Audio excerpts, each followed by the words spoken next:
নওশাদ সিদ্দিকী বিগত 4 বছরে ভাঙড়ের জন্য কি কি করেনি সেইগুলো পৌঁছে দিতে হবে। শুধু বাড়ি বাড়ি গিয়ে আপনার এটা হয়ে যাবে ওটা হয়ে যাবে বললে হবে না, তার সাথে আপনাকে বলতে হবে যে বিগত 4-5 বছরে এই কাজগুলো হওয়ার কথা ছিল।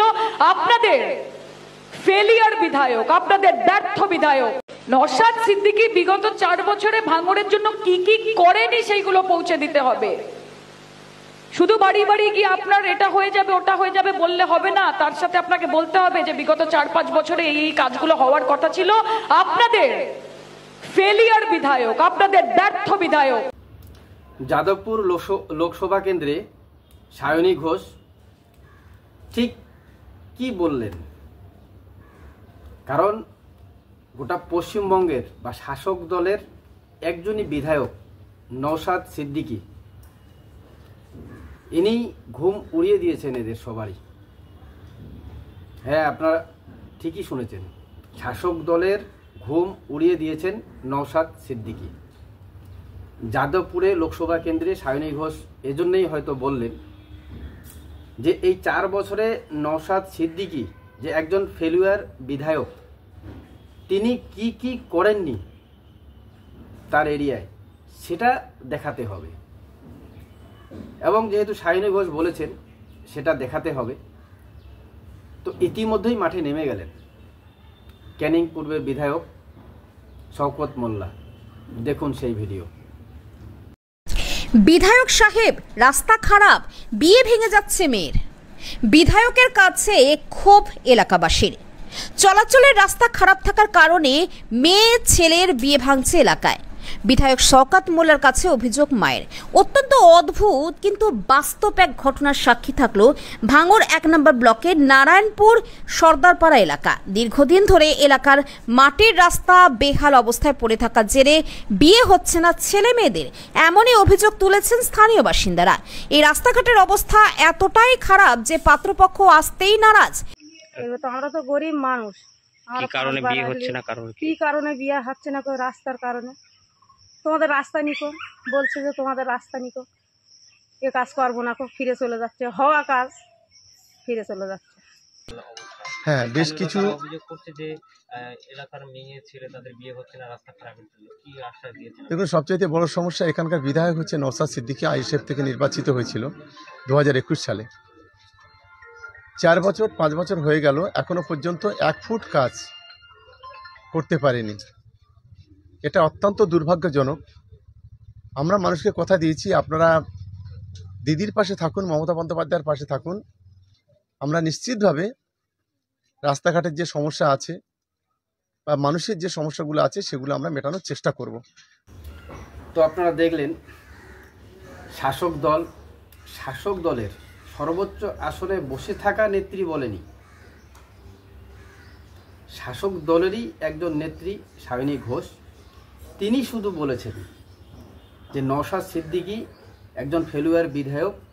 তিনি যে 4 বছর তার এরিয়ায় যে কাজ করেননি সেই কাজগুলি তুলে ধরার কথা বলেছেন। তো এটা বুঝতে আর ভুল হচ্ছে না, ইতিমধ্যেই মাঠে নেমে গেছেন। আপনারা দেখলেন যে ক্যানিং পূর্ব বিধায়ক শওকত মোল্লা, এবং ওনাকে কিন্তু সেই গ্রাম থেকে অভিযোগও করল এবং তিনি বলেও দিলেন যে এখানকার বিধায়ক নওশাদ সিদ্দিকী, এবং তিনি 4 বছরে এখানকার 1 ফুট জমিরও মানে রাস্তারও কাজ তিনি করেননি। অথচ আমরা বিগত দিন থেকে জানি যে একজন বিধায়ক সে যদি অন্য পার্টির হয়, বিজেপির বা আইএসএফের, তো তার কাজ করতে কতটা অসুবিধা বা তার কাজ কি করে আটকে দেওয়া যায়। যাই হোক, এ নিয়ে তো বলবেন নওশাদ সিদ্দিকী। তো আমি যে এই টপিকটা তুলে ধরলাম, হয়তো আপনারা অটোমেটিক বলতে পারেন যে তাহলে কি আমি নওশাদ সিদ্দিকীর হয়েই বলছি? না, আমি এখানে না নওশাদ সিদ্দিকী, না বিশেষ করে না আইএসএফ, না তৃণমূল, না বিজেপি। আমি এই ভিডিও আপনাদের দেখালাম যে সাধারণ মানুষকে আরও কতটা সজাগ এবং মানে সতর্ক হতে হবে, চালাক হতে হবে। এই সমস্ত পলিটিক্যালি কথা আমাদেরকে বুঝতে হবে। কারণ নওশাদ সিদ্দিকী একজন বিধায়ক, একজন এমএলএ, এবং নওশাদ সিদ্দিকীর জন্য যে সায়নী ঘোষ বললেন, তিনি 4 বছরে কি কি কাজ করেননি সেটাকে তুলে ধরতে হবে। তিনি একজন ফেলুয়ার বিধায়ক, তো তিনি তো আইএসএফের বিধায়ক, এবং ক্যানিং পূর্বের বিধায়ক যে শওকত মোল্লা, তিনি তার এরিয়ায় কি কাজ করেছেন সেগুলো কি তিনি তুলে ধরলেন?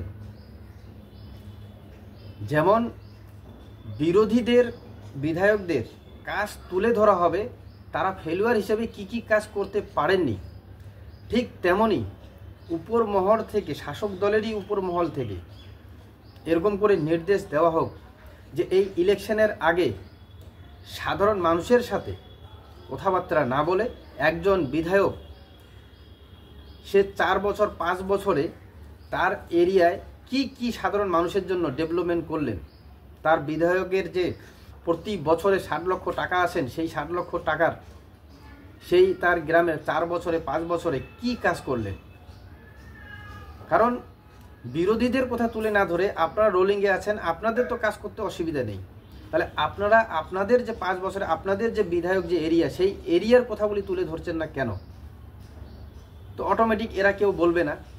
তো সেই জায়গায় দাঁড়িয়ে আমি ভিডিও করলাম যে আমরা সাধারণ জনগণ, আমরা মানে প্রতি মুহূর্তে এখন ডিজিটাল জামানা, ধীরে ধীরে আমরা সবাই সজাগ সচেতন হচ্ছি, জাগ্রত হচ্ছি, তো কাজেই আমাদেরকেই এই প্রশ্ন করতে লাগবে।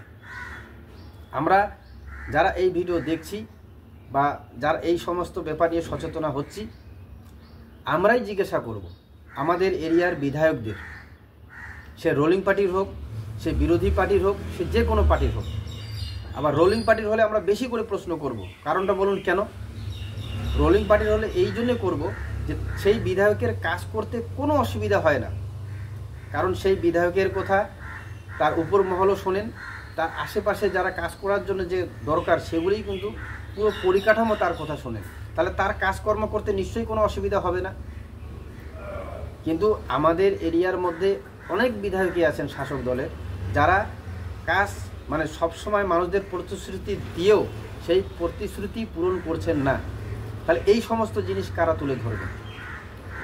এই রোলিং পার্টির বিধায়কদের যে ব্যর্থতা, তারা যে বিধায়ক হিসেবে এই ফেলুয়ার বিধায়ক রোলিং পার্টির, এই সমস্ত কথা কারা তুলে ধরবে? সেটাই হচ্ছে কথা।